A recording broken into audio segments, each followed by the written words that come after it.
La humanidad siempre ha temido el fin del mundo. Cataclismos, guerras nucleares, desastres, profecías. ¿De dónde vienen todos estos temores? ¿Cómo entenderlos? Soy Bernardo Barranco y le invito a que conversemos en torno a los milenarismos, aquí, en Sacro y Profano.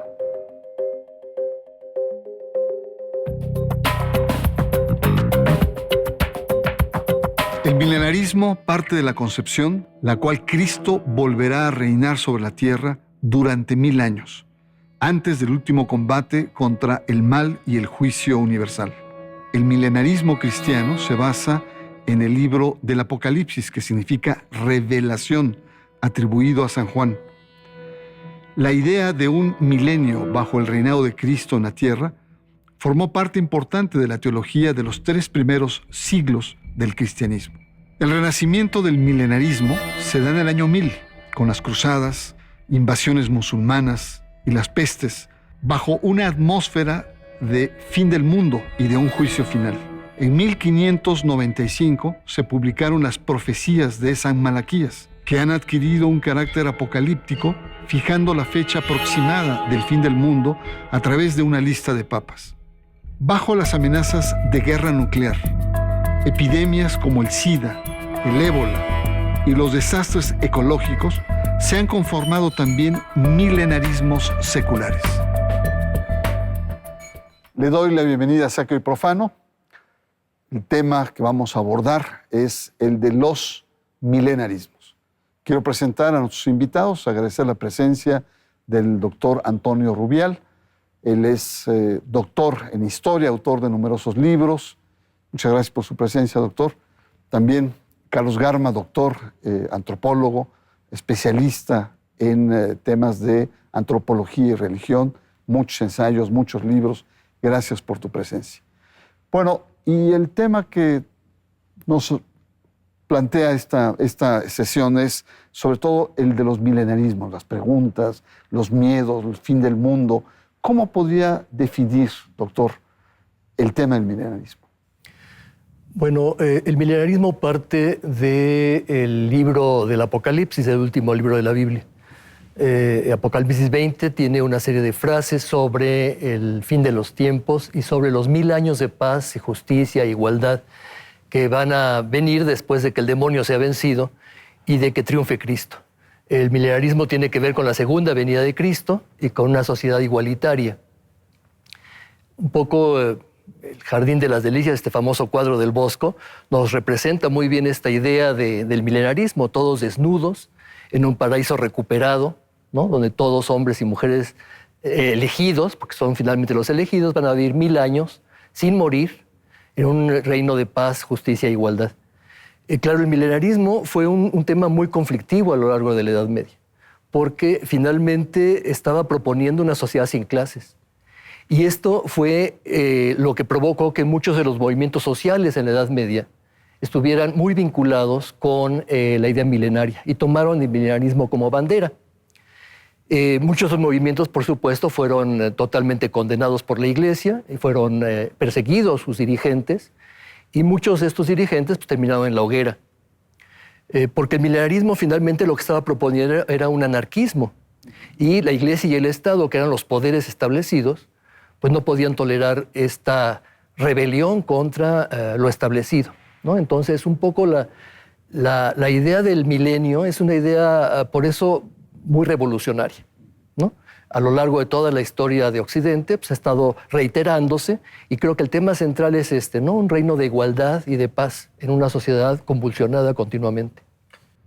Carlos Garma, también el tema del milenarismo está vinculado a la noción de fin del mundo, y que es esta parte un tanto dramática con la cual muchas veces abordamos el tema de fin de milenio, que con recurrencia se aborda. ¿Qué dice al respecto? Bueno, quisiera elaborar también sobre estos excelentes puntos que ha señalado el doctor Rubial. Es esta noción tan compleja de el establecimiento del reino sobre la tierra.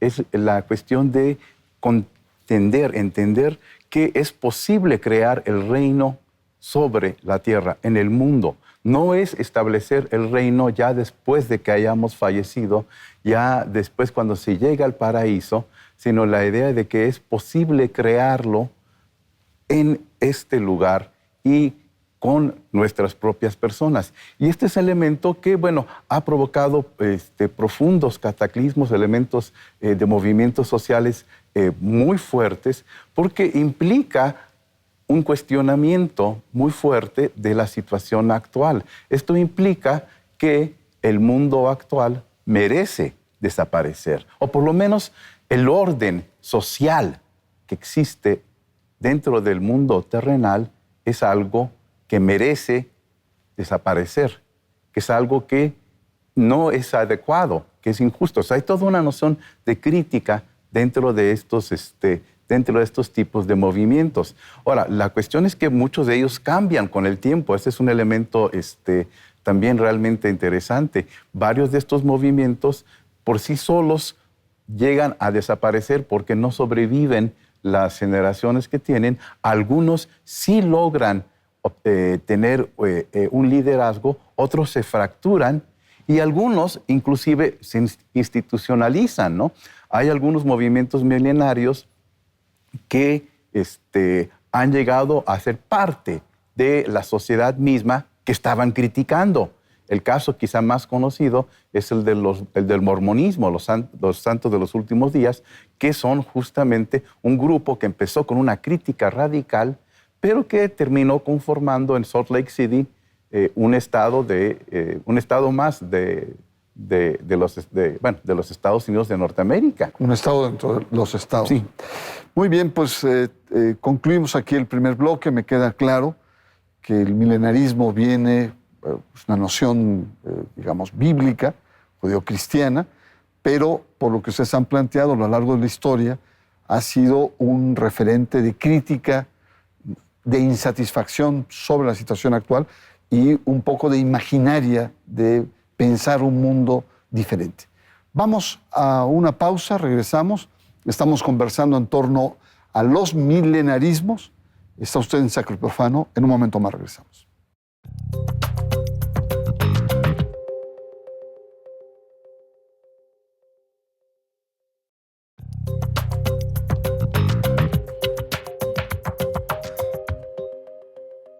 Regresamos, estamos en Sacro y Profano. Milenarismos es el tema que tenemos ahora. Y doctor Rubial, ¿cuáles serían los grandes momentos? O estos, a veces se siente como que hay ciertos ciclos, estos sentimientos milenarios. Bueno, el milenarismo, como vimos, tiene que ver con el fin del mundo, con el apocalipsis. Entonces, cuando hay algún síntoma de que los 4 jinetes se aproximan, la guerra, la muerte, el hambre o la peste, pues, obviamente se recupera esta idea de que pronto va a venir el fin del mundo y por lo tanto con él la venida de Cristo y el milenio. Quizás las 3 etapas más significativas durante la Edad Media fueron la caída del Imperio Romano, cuando se comienzan a generar una gran cantidad de textos alrededor del cercano fin del mundo y la llegada de Cristo. La segunda gran etapa sería el año 1000, ¿no? El año 1000 es un año clave, porque es toda esta idea de que el milenio va a venir 1000 años después de que Cristo nació y murió. Y las cruzadas, ¿no? Relacionadas siempre con el año 1000, porque las cruzadas son finalmente la recuperación de Jerusalén y la idea de que ahí va a comenzar el milenio, en Jerusalén, en la ciudad santa. Y la última etapa, que quizás la más importante, es la etapa que va del siglo XIII, XIV y XV, que es la gran peste negra, las grandes catástrofes que se viven de Europa. Y es cuando, por ejemplo, la idea del franciscanismo, ¿no? Surge San Francisco de Asís. San Francisco de Asís va a ser un personaje importantísimo para el milenarismo, porque predica la pobreza. Y los franciscanos radicales van a hablar precisamente de esto, ¿no? De un tercer reino, el reino de Cristo en la tierra, encabezado por los franciscanos, y todos los movimientos esos que hablamos antes, ¿no? Movimientos sociales se van a radicalizar y va a haber una gran persecución contra ellos por parte de la Iglesia y del Estado, ¿no? Y eso serían las 3 grandes etapas medievales. Después va a haber otros milenarismos posteriores. Sí, como las grandes etapas, ¿no? Los grandes momentos fuertes que tocan la civilización. El sentido religioso, Carlos Garma, esta visión religiosa, ya no solamente del fin del mundo, sino del reinado de Cristo. ¿Qué significado tiene? Sí, eso es algo realmente interesante. Es esta idea de claramente la teocracia, de una forma de gobierno establecido bajo la deidad, en donde se van a seguir los lineamientos que se supone que han sido dictados por un poder superior que tiene fuentes directas con la divinidad. Y en este sentido, también estos elementos milenaristas muchas veces tienen un mandato obligatorio para el creyente que se adhiere a ellas. O sea, él va a ser salvado porque va a seguir los lineamientos que la divinidad, a través de su emisor, porque la divinidad no suele hablar directamente, por eso muchas veces aparecen estas figuras mesiánicas dentro de los elementos milenaristas, ¿no? Y este es un elemento pues, que vemos todavía apareciendo en las sociedades actuales. En México, el elemento más claro, tenemos la Nueva Jerusalén, que se ha fragmentado, que ha tenido problemas de liderazgo, pero que sigue siendo un elemento que se opone a muchos elementos del Estado, del gobierno mexicano, porque ellos están estableciendo lo que consideran como una teocracia. Interesante esto, así como los usos y los abusos de cómo entender este reinado. Doctor, ¿podríamos hablar de diferentes tipos de milenarismo?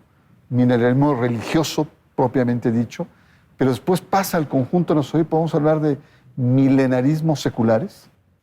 Sí, lo que pasa es que cuando surge la Reforma Protestante y se crea una ruptura dentro de la estructura uniforme de Occidente, va a surgir un proceso de secularización, porque al haber multiplicidad de religiones, se seculariza el mundo. Es decir, ninguna religión es mejor que otra. Y esto va a implicar también un cambio dentro de las ideas del milenarismo. Es decir, el milenarismo, de pasar de ser un milenarismo religioso, pasa a ser un milenarismo secular.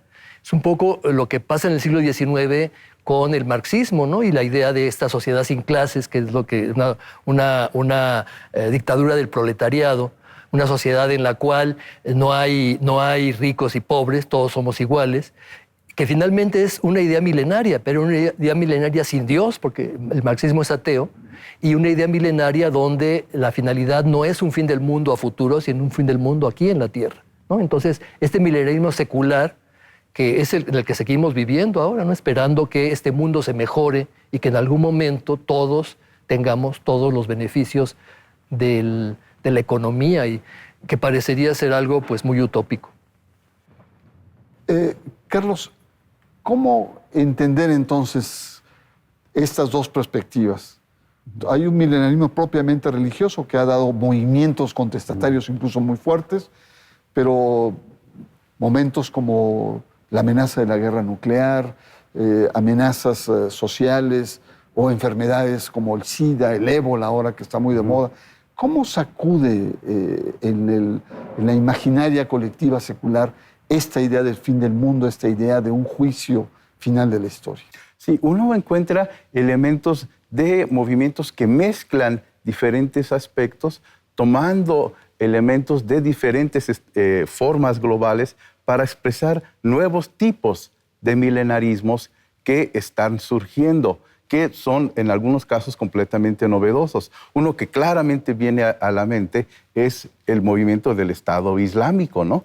En donde uno ve esta perspectiva de volver a formar un califato, o sea, una organización propia de cuando el musulmán era predominante, pero, sin embargo, que hay que reconocer que los califatos de hace 1000 años eran ilustrados. Y en cambio, este es un proyecto que tiene elementos conservadores, pero que busca regresar a un dominio del mundo del Islam. Y vemos aquí cómo un movimiento combina aspectos religiosos con elementos seculares, cuando los mismos imanes del Islam lo han denunciado, han dicho, esto no es lo que nosotros pensábamos, pero estos dirigentes han creado una forma nueva. Pues muy interesante, la verdad. Podría dar para horas, seminarios o libros como ustedes han redactado. Está usted en Sacro y Profano, nuestro tema, milenarismo, milenarismos. En un momento más regresamos.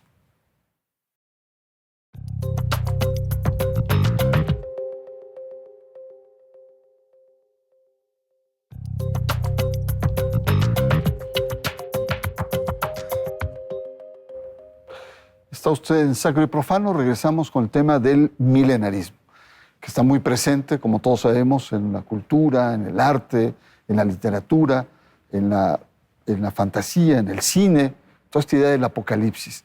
Y en México, doctor, ¿cómo encontramos en nuestro país el tema del milenarismo? Bueno, un poco a mí me gustaría hablar de México, ¿no? En México ha habido...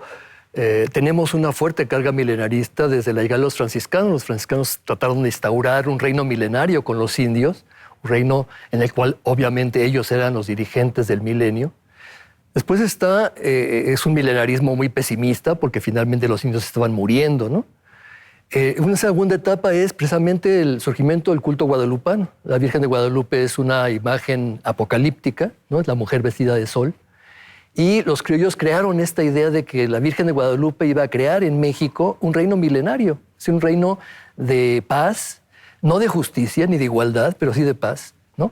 Un reino en el cual la Virgen de Guadalupe daría a este México, que era su pueblo elegido, pues todos los beneficios que la Virgen podía dar, ¿no? La mujer apocalíptica. Todos los movimientos sociales que los indígenas durante el periodo colonial exigieron, ¿no? Igualdad, la expulsión de los españoles, la justicia, también tomaron tintes milenaristas y muchos de los movimientos populares indígenas fueron milenaristas, ¿no? Entonces tenemos una fuerte carga milenarista en México y por supuesto somos un país muy necesitado y estamos continuamente esperando un Mesías que venga a salvarnos y a llevarnos al milenio, ¿no? Muchos de los políticos, pues, que en esta venta de esperanzas al futuro, pues están usando esta idea tan arraigada en México de que algún día vamos a cambiar y que este país será algo mejor, ¿no? Y este milenarismo está, les digo, muy arraigado en el país. Carlos, me queda claro, el milenarismo está muy presente en conjunto de la cultura secular y religiosa. Podemos decir que el milenarismo, en su versión más religiosa, si lo podemos llamar así, ¿está al alza, está a la baja en el mundo religioso, en el mundo de las iglesias? Bueno, yo creo que estamos ante un fenómeno muy interesante porque vemos que en muchas de las iglesias no lo están tratando de ver y ha pasado más bien a las fronteras, a los márgenes, pero de maneras muy curiosas, ¿no?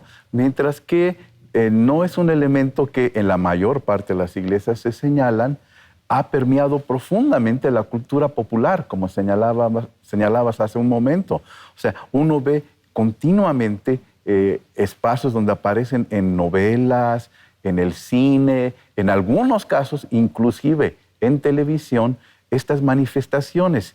¿Será que porque las iglesias más establecidas no quieren dar un reconocimiento a estos aspectos del milenarismo que está pasando a los márgenes de la cultura popular, mientras las iglesias no quieren tanto enfatizar el final del mundo que está dentro de la Biblia, que no quieren señalar tanto estos elementos, vemos que pasa con fuerza al imaginario popular. Digamos, en programas de televisión de zombies, en finales del mundo continuamente que aparecen en el cine, como que hay un sector popular fuerte, inclusive de jóvenes, que busca estos temas y que, si no lo encuentra en la religión, está construyendo elementos pues, pseudo-religiosos donde aparecen claramente aspectos apocalípticos y milenarios. Muy bien, pues muy interesantes. Yo creo que podemos alargarnos muchísimo más, no nos daría el tiempo. Estamos en la etapa final. Doctor, ¿cuáles serían como sus apuntes finales, lo que podemos llamar una conclusión sobre el tema del milenarismo? Bueno, un poco el ser humano vive de esperanzas, porque finalmente ante una situación tan terrible y catastrófica como la que se vive en el mundo, la única expectativa es que esto va a cambiar en algún momento, ¿no? Finalmente, la esperanza es también el elemento que nos permitiría mejorar las cosas y transformar el mundo y crear una sociedad más justa, que es finalmente la esencia del milenarismo, es esa, ¿no? Buscar una sociedad donde todos los seres humanos tengan las mismas posibilidades, los mismos derechos y los mismos acercamientos al bienestar que el planeta nos puede dar a todos, ¿no? Muchas gracias por su presencia también. Carlos, ¿cuáles serían tus reflexiones finales? Yo creo que podemos ver dentro del milenarismo este concepto que había elaborado Mircea Eliade, el historiador de las religiones, de esta nostalgia del paraíso, al cual hacía referencia ahorita el doctor Rubial, que él señala que es profundamente humana, esta idea de que alguna vez existió un paraíso y que podríamos tratar de llegar a tener a él. Y mientras vivamos en una sociedad con profundas injusticias y profundas desigualdades, siempre va a existir este anhelo de buscar una alternativa en la vida propia de uno. O sea, no tanto esperar que va a llegar en algún momento después del fallecimiento, sino poder ver el reino establecido sobre la tierra en mi propia vida, ¿no? Muchas gracias, Carlos, y sobre todo por el esfuerzo que has hecho para venir. A mí me queda claro que en el tema del milenarismo hay como diferentes enfoques en los cuales uno puede analizar. Uno desde la perspectiva religiosa, desde el origen, el apocalipsis, el fin del mundo, podríamos decir una parte más dramática, pero hoy hemos aprendido que el milenarismo tiene un elemento de crítica social y sobre todo muy vigente ante el momento de incertidumbre que vivimos como sociedad en la vida cotidiana, pero también de una perspectiva civilizatoria y una perspectiva de más largo plazo. Así es que el milenarismo no solamente es esta dimensión de catástrofe, de fin de lo que conocemos, sino también un motor de búsqueda de ser mejores seres humanos desde una perspectiva religiosa, pero también desde una perspectiva secular. Muchas gracias y nos encontramos la próxima semana aquí en Sacro y Profano.